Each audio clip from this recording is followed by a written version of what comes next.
Hello मेरे बच्चों। उम्मीद है बहुत अच्छे होंगे, स्वस्थ होंगे, मस्त होंगे, जबरदस्त होंगे। तो चलिए आज आपके लिए बहुत जबरदस्त गुड न्यूज़ लेकर आया हूँ, क्योंकि हम सबका मकसद एक ही है, एक अच्छी सी नौकरी पाना। टिंग टमांग टम टम। तो जी हाँ, आज मैं आपके लिए जो लेकर आया हूँ vacancy, SSC CGL new vacancy जो आई है 2025। बहुत बड़ी गुड न्यूज़ है। जो बच्चे ग्रेजुएशन कर रहे हैं, फाइनल में हैं या फाइनल कर चुके हैं, अब ग्रेजुएशन में क्या क्या आपने करा है वो प्रोसेसिंग समझेंगे। इसमें कितनी पोस्ट निकली हुई हैं, कब अप्लाई होंगी, कब, क्या इसकी क्वालिफिकेशन है, क्या इसका सिलेबस है। मतलब इस वीडियो में आपके लिए सारी इंफॉर्मेशन दे दी जाएगी। बस वीडियो को शुरू से लास्ट तक बने रहिए। तो फटाफट देख ले, चलिए चेक कर लेते हैं क्या क्या हमारा इस वीडियो में होने वाला है। अगर मैं प्यारे बच्चों एसएससी सीजीएल न्यू वैकेंसी की बात करूं, देखिए आईएएस के बाद जो वैकेंसी आती है, इनकी इससे थोड़ी सी डाउन जो होती है सीजीएल की होती है। क्या होती है, ये भी एक ही अधिकारी की वैकेंसी होती है जो जबरदस्त होती है। देखिए सैलरी भी बहुत जबरदस्त होती है। इसमें क्या क्या पोस्ट है, क्या क्या सिलेबस है, सबको डिस्कस करने वाले हैं। अगर प्यारे बच्चे में पोस्ट की बात करूं तो देखिए इसमें जो पोस्ट निकली हुई है लगभग 20,000 प्लस पोस्ट है। यानी कि ये ध्यान रखना, 20,000 प्लस पोस्ट आने की पूरी पूरी उम्मीद है। ये एसएससी के कैलेंडर के अकॉर्डिंग मैं बात कर रहा हूँ। कब अप्लाई होनी है, देखिए अप्लाई पे ध्यान दीजिए पहले। अगर मैं प्यारे बच्चों अप्लाई यानी कि कब से शुरू हो रही है, तो ये हो रही है प्यारे बच्चों 22 तारीख, 22/4/2025 से। यानी कि 22 अप्रैल से ये चालू हो जाएंगी। लगभग इनके जो फॉर्म भरने का टाइम रहेगा आपके पास लगभग 1 महीना, यानी कि आप कह सकते हैं 22 अप्रैल से लेकर 21 या 22 मई तक आपके पास इसका टाइम रहेगा। सही है। अब बात तो इतनी बात समझ में आ गई। अगर मैं एज की बात कर लेता हूँ तो देखिए एज दो जगह बड़े डिफरेंट है, उसके अकॉर्डिंग मैं बात कर देता हूँ। अगर मैं एज की बात करूँ, मिनिमम तो 18 रहेगी और मैक्सिमम कहीं जगह 27 रहेगी, कहीं ये 32 रहेगी। आप सोच रहे होंगे सर ये क्या बता रहे हो, चलिए इसको भी बता देता हूँ। जहां मैक्सिमम 27 या 32 रहेगी, वो कैसे रहेगी, वो पोस्ट के अकॉर्डिंग है, क्योंकि इसमें लगभग 31 पोस्ट निकली हुई है। अब पोस्ट के अकॉर्डिंग जब आप अप्लाई करोगे तो वहां अप्लाई अपनी देख लेना कि 27 एज मांग रहा है या 32 मांग रहा है, क्योंकि पोस्ट की। और पोस्ट कौन कौन सी, देखिए थोड़ी सी पोस्ट मैंने यहाँ लिख दी है, आप इस पोस्ट को देखिए। अगर मैं पोस्ट की बात करूँ तो इनकम टैक्स इंस्पेक्टर, ये भी जबरदस्त फॉर्म है। अगर एक के भाई इस फॉर्म की बात करूँ, एसआई में भी दो प्यारे बच्चे दो फॉर्म निकले हुए हैं। कौन कौन से, एक तो सीबीआई। देखिए सीबीआई का नाम सुनते ही चेहरे पे डर गायब हो जाता है। क्यों, क्योंकि सीबीआई तो अच्छे अच्छे को नहीं छोड़ती। तो देखिए कैसी पोस्ट है, बहुत जबरदस्त पोस्ट है आप सभी के लिए। अगर आप एक अधिकारी की पोस्ट चाहते हैं और एक जबरदस्त पोस्ट चाहते हैं, एक ऑफिस में बैठ के काम करना चाहते हैं, तो बहुत बड़ी वैकेंसी निकली हुई है। एक है सीबीआई की, एक है एनआईए की, समझ में आ गई। एक है टैक्स असिस्टेंट की, एक है ऑडिटोरियल की।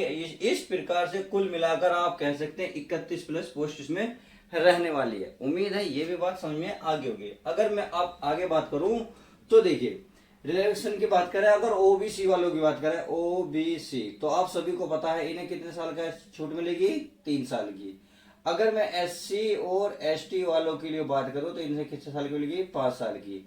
देखिए अगर मैं फीस की बात करूं तो जनरल ओबीसी ईडब्ल्यूएस के लिए कि प्यारे बच्चों 100 रुपए रहने वाला है। 100 रुपए चार्ज उनके लिए रहेगा जो फॉर्म ऑनलाइन कटेगा। फिर जो जिससे तुम फॉर्म भरवा रहे हो वो भी अपना कुछ चार्ज लेगा। तो याद रखना ये चार्ज वो है केवल जो ऑनलाइन फॉर्म में कटेगा। बात समझ में आ गई।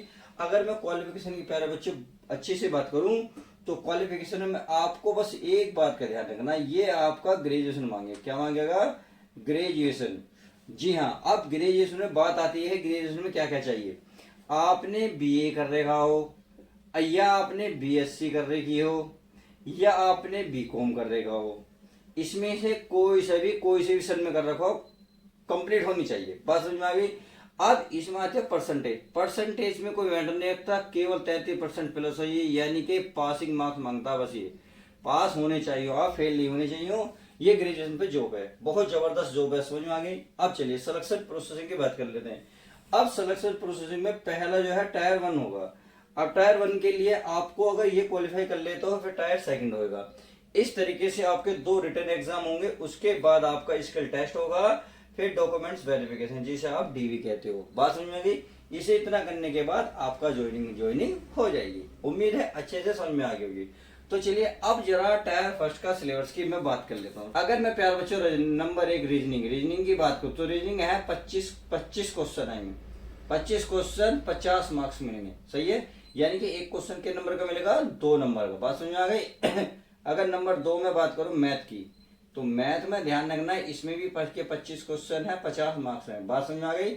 अगर मैं प्यारे बच्चों तीसरा है, इसमें जीके जीएस की बात हो, जीके और जीएस की बात करूं तो इसमें भी 25 क्वेश्चन है और टोटल 50 मार्क्स है। आप देख रहे होंगे टोटल सबके 25-25 चले। अब तीसरा आता है इसमें प्यारे बच्चों इंग्लिश। देखिए हाँ जी हाँ, इंग्लिश थोड़ी सी है, जो बच्चों की इंग्लिश वीक है उस पर थोड़ी मजबूत कर ले। इसमें भी 25 क्वेश्चन मिलेंगे आपको देखने को और इसमें मिलेगा 50 में। तो इस तरीके से आप देख रहे होंगे 25, 50, 75, 100, यानी कि 100 क्वेश्चन कितने 200 मार्क्स के, कितने 200 मार्क्स के। अब बात आती है सर इसके लिए टाइम कितना मिलेगा। अगर मैं टाइम की बात करूं प्यारे बच्चों, टाइम ध्यान रखना आपके 60 मिनट मिलेंगे, अर्थात आप कह सकते हैं 1 आवर्स। 1 आवर्स में बहुत हो जाते हैं। देखिए अगर मान ले तो आप देखिए जीके को आप 10 से 15 मिनट में निपटा लेते हो, 10 से 15 मिनट में। अब बचिए अगर मान लो 45 मिनट, 10-50 मिनट मान लो, 45 मिनट में आप लगभग देखिए ये क्वेश्चन आपको कितना इतनी स्पीड होनी चाहिए कि 50-50 क्वेश्चन हो जाने चाहिए, यानी कि लगभग 50 क्वेश्चन ये, अगर नहीं तो 45। अगर आप इसमें से 25 क्वेश्चन भी निकाल लेते हो तो ध्यान रखना 70 क्वेश्चन, और 70 में ही आपका लगभग सिलेक्शन हो जाएगा। इंग्लिश भी थोड़ी बहुत ढाई लोगे, उम्मीद है अच्छे से समझ में आ गई। अब बात आती है सर नेगेटिव पॉइंट है या नहीं है। देखिए नेगेटिव मार्किंग, देखिए नेगेटिव मार्किंग हर किसी में होती है जो एसएससी हमारी फॉर्म निकालती है। अगर मैं नेगेटिव मार्किंग की माय डियर स्टूडेंट बात करूं तो नेगेटिव मार्किंग की बात कर लेते हैं। चलिए नेगेटिव फॉर्म की बात कर लेते हैं। इसकी 1/2 अर्थात आप 0, ये 50, ये कितनी है 1/2, यानी कि 2 क्वेश्चन पे आपका एक क्वेश्चन कट कर दिया जाएगा। उम्मीद है अच्छे से समझ में आ गया होगा।